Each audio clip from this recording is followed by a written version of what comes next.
안녕하세요. 김성길 목사와 함께하는 예수님 이야기 제4단원의 740회가 되겠습니다. 이 시간의 주제는 십자가의 잔을 감사함으로 받으신 주님이 되겠습니다. 본문은 마태복음 26장 17절부터 29절까지입니다. 무교절의 첫날에 제자들이 예수께 나와서 이르되 유월절 음식 잡수실 것을 우리가 어디서 준비하기를 원하시나이까? 이르시되 성한 아무에게 가서 이르되 선생님 말씀이 내 때가 가까이 왔으니 내 제자들과 함께 유월절을 내 집에서 지키겠다 하시더라 하라 하시니 제자들이 예수께서 시키신 대로 하여 유월절을 준비하였더라. 저물 때에 예수께서 12 제자와 함께 앉으셨더니 그들이 먹을 때에 이르시되 내가 진실로 너희에게 이르노니 너희 중에 한 사람이 나를 팔리라 하시니 그들이 몹시 근심하여 각각 여짜오되 주여 나는 아니죠. 대답하여 이르시되 나와 함께 그릇에 손을 넣는 그가 나를 팔리라. 인자는 자기에 대하여 기록된 대로 가거니와 인자를 파는 그 사람에게는 화가 있으리로다. 그 사람은 차라리 태어나지 아니하였더라면 제게 좋을 뻔하였느니라. 예수를 파는 유다가 대답하여 이르되 랍비여 나는 아니죠. 대답하시되 네가 말하였도다 하시니라. 그들이 떡을 먹을 때에 예수께서 떡을 가지사 축복하시고 떼어 제자들에게 주시며 이르시되 받아서 먹으라 이것은 내 몸이니라 하시고 또 잔을 가지사 감사기도 하시고 그들에게 주시며 이르시되 너희가 다 이것을 마시라 이것은 죄사함을 얻게 하려고 많은 사람을 위하여 흘리는 바 나의 피 곧 언약의 피니라. 그러나 너희에게 이르노니 내가 포도나무에서 난 것을 이제부터 내 아버지의 나라에서 새 것으로 너희와 함께 마시는 날까지 마시지 아니하리라 하시니라. 아멘. 본문을 보면 예수님은 마지막 만찬을 나누시면서 주님의 살을 상징하는 떡과 잔을 나눠주십니다. 이 떡을 주실 때는 축복하시고 이렇게 기록하고 있어요. 축복하시고 26절에 보면 떡을 가지사 축복하시고 이제 그 다음에 주님의 피를 의미하는 잔을 나눠주실 때는 조금 다른 내용이 있어요. 27절에 보면 잔을 가지사 감사기도 하시고 자 떡은 축복하시고 잔은 감사기도 하시고 저는 이 말씀을 이렇게 대할 때마다 이렇게 감동을 받습니다. 사실 지금 그 잔은 맛있는 포도주 잔이 아니고 주님의 십자가의 피를 의미하거든요. 이제 조금 있으면 다가올 고난, 흘리실 피를 제자들에게 나누시는데 감사기도 하시고 이렇게 기록하고 있습니다. 십자가는 아픔이고 고통입니다. 그런데 주님은 그 십자가의 고통을 아픔을 앞에 놓고 무엇이 감사하기에 감사기도 하시고 이렇게 하셨을까요? 아마 그 이유를 조금 더 생각을 해보면 분명한 이유는 주님만이 아시겠지만 그 잔을 앞에 놓고 감사기도 하실 때 주님의 마음을 좀 생각을 해보면 이렇게 짐작을 좀 해봐요. 우선 아버지께서 자기에게 주신 잔이기 때문에 아무 이유 없이 아버지 제게 이 일을 맡기신 것을 감사하나이다. 아버지께서 맡긴 잔이니까 그만큼 아버지를 존중히 여기고 또 경외하고 있는 거죠. 자, 그리고 또 좀 더 깊이 생각을 해보면 그 일을 통해서 수많은 영혼들이 구원을 받고 돌아올 것이기 때문에 그걸 생각하면 감사하지 아니할 수가 없었을 겁니다. 사실 십자가는 아픔이고 고통이지만 그러나 그것을 통해서 이루어질 결과를 보면 감사하지 않을 수가 없습니다.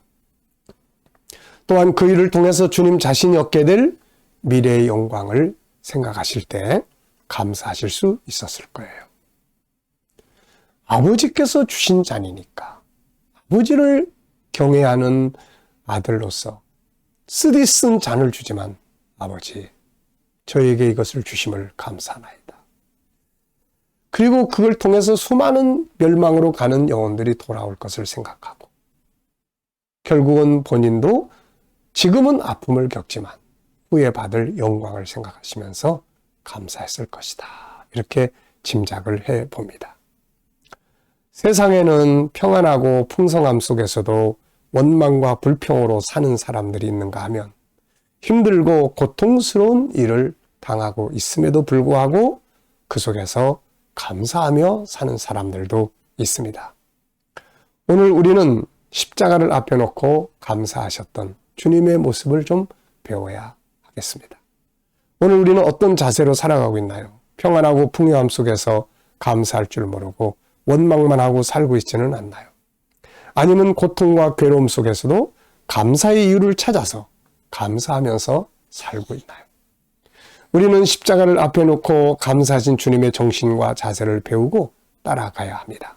이것이 승리의 비결이기 때문이에요. 성경을 보면 이런 정신을 가지고 주님을 따라간 사람들의 모습이 나타납니다. 무슨 다니엘이죠. 다니엘은 믿음을 지키는 것 때문에 이 주변 사람들에게 미움을 받아가지고 사자굴 속에 들어가게 됩니다. 그런데 그는 이것을 알고도 기도하던 일을 멈추지 않았는데 특히 중요한 것은 그가 이 상황에서 기도할 때 감사 기도를 했다는 것입니다. 다니엘서 6장 10절을 보면 다니엘이 이 조서에 왕의 도장이 찍힌 것을 알고도 자기 집에 돌아가서는 윗방에 올라가 예루살렘으로 향한 창문을 열고 전에 하던 대로 하루 3번씩 무릎을 꿇고 기도하며 그의 하나님께 감사하였더라. 사자굴 속에 지금 들어가 사자밥이 된다는 걸 알고 있으면서 감사했어요. 뭐가 감사했을까? 아마도 다니엘은 어려움 속에서도 자신이 믿음을 지킬 수 있다는 사실에 감사했을 거고 그런 환난 속에서 하나님이 함께 역사하실 걸 믿고 또 감사하고 그런 상황에서 죽는다 해도 그것이 하나님의 뜻이라고 생각하고 감사하고 죽는다 해도 하나님의 나라에 들어간다는 확신 때문에 감사했을 겁니다. 나아가서는 자기 같은 보잘것없는 존재가 하나님의 이름을 위해 내가 죽게 된다는 사실 앞에 감사했을 거예요. 이게 바로 십자가 정신입니다. 욥도 바로 그런 사람이죠. 하루아침에 10자녀를 잃었고 가진 재산을 모두 잃어버렸어요.